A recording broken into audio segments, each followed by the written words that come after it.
Ito lang naman yung mga napamili ngayong araw, mga mare. Cook mismo lang talaga ang pinakamabenta sa lahat ng mga debote ko, mga mare. 5:50 PM na, mga mare, sa mga oras na to. Hindi ko alam kung anong mararamdaman ko ngayong araw na to, mga mare. Kasi simula alas 6 ng umaga kanina pagbubukas ng aking tindahan, mga mare, halos nagbibilang ako ng mga customer sa aking tindahan. Grabe talaga ang tumal ngayong araw na to, mga mare.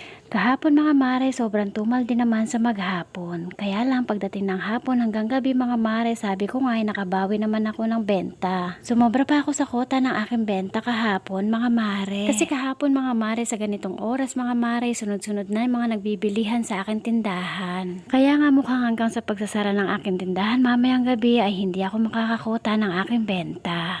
Ganon pa man, mga mare, hindi pa rin ako nawawala ng pag-asa dahil meron pa tayong ilang oras bago tayo magsara ng ating tindahan. Bilang negosyante, mga mare, alam ko naman na dumarating tayo talaga sa mga ganitong sitwasyon ng tagtumal. Dahil parte ito ng buhay natin, mga mare, bilang negosyante. Dahil hindi naman talaga araw-araw ay Pasko sa ating negosyo. Bilang single mom, mga mare, nakakalungkot lang talaga dahil ito lang ang source of income natin. Napansin ko lang, mga mare, bukod pala sa huling vlog ko about sa ating mga cook mismo ng mga pangalan, mga mare, meron pa pala. Ang dami palang mga pangalan ng mga cook mismo ngayon, mga mare. Wala lang, nakakatuwa lang kasi, mga mare. 9:21 PM pa nga lang, mga mare, nagsara na nga ako ng tindahan. Bigo ako na makakota ng benta ngayong araw na to, mga mare. Dahil lalo nang naging matumal, mga mare, pagdating ng gabi. Wala naman tayong magagawa, mga mare, dahil ganyan talaga ang buhay. Ganito man ang buhay, mga mare, hindi pa rin tayo dapat mawala ng pag-asa. Nandiyan naman si paring bro, mga mare. Siya ang tanging kumpare natin na handang makinig, gumabay at sumuporta sa atin, na alam ko naman na hindi niya tayo pababayaan lahat. Basta lagi lang tayo tumawag sa kanya at magtiwala.